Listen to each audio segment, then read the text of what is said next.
tweet that's just come out from Donald Trump, and we don't spend a lot of time on Donald Trump tweets, but this one just came out. He says he has a very nice meeting with Reince Priebus of the GOP, looking forward to bringing the party together, and it will happen.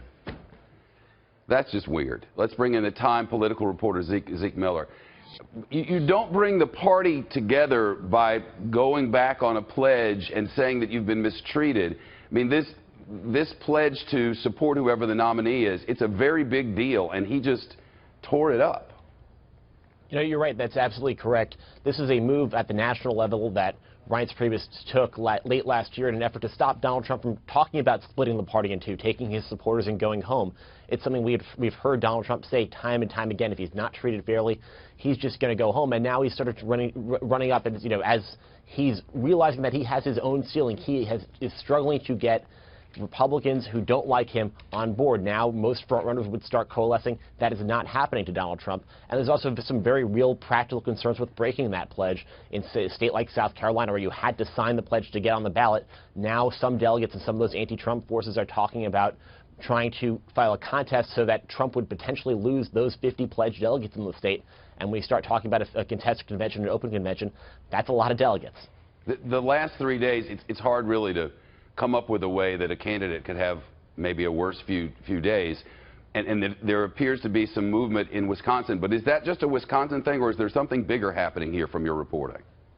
You know, it's certainly a Wisconsin thing. As Carl explained, there's a very specific way of campaigning and politics that the Badger State likes. But we have seen time and time again, even in the states where Donald Trump has done well, even going back to Utah, I mean, there's a very large universe of Republicans. The majority of Republicans are in that never Trump, stop Trump camp. He has not been able to get above 50% in too many states, just 2 or 3 states, and that's a big problem for him in terms of getting the rest of the party behind him, let alone getting independents and potentially some crossover Democrats like he's been talking about in the general election. Can you back up 3-4 months and put together in your head a scenario under which the party elite would be backing Ted Cruz? Yeah, it really is one of those things where Lindsey Graham, I think, says it best. When there's always a way to come back from being poisoned. Because he famously compared it to being shot in the head or being poisoned, and that's where most Republicans are right now. It's we may not win this thing either way, but the fight at the convention to stop Donald Trump, from many Republicans' perspectives, is one worth fighting just to save the party of Reagan, save the party of Lincoln, the party that they've built their lives around.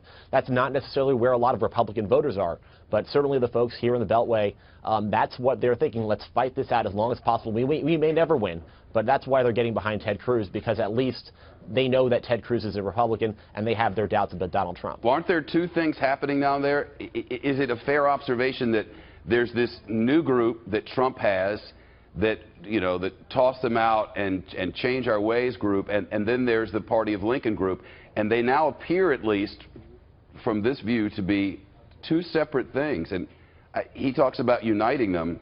Is that possible now? That really is the big question, one way or the other, whether it's Donald Trump or Ted Cruz coming out of the convention in Cleveland. These two wings are so very, very different. One Republican operative I talked to yesterday said it's almost as if Donald Trump is running a third-party campaign from within the Republican Party. These are not necessarily traditional Republican voters. They're folks Republicans would love to have, and could be a real asset to them in the fall if they stick around. And right now, there's really little reason to give them any indication that they would. The same the other way around. If it is a Donald Trump at the top of the ticket, you're going to see a lot of Republicans either finding some third-party option if they can, some protest vote somewhere else. Some will go to Hillary Clinton, and some will just throw up their arms and just stay home. Zeke Miller from Time, fascinating times. Thank you. Good to see you.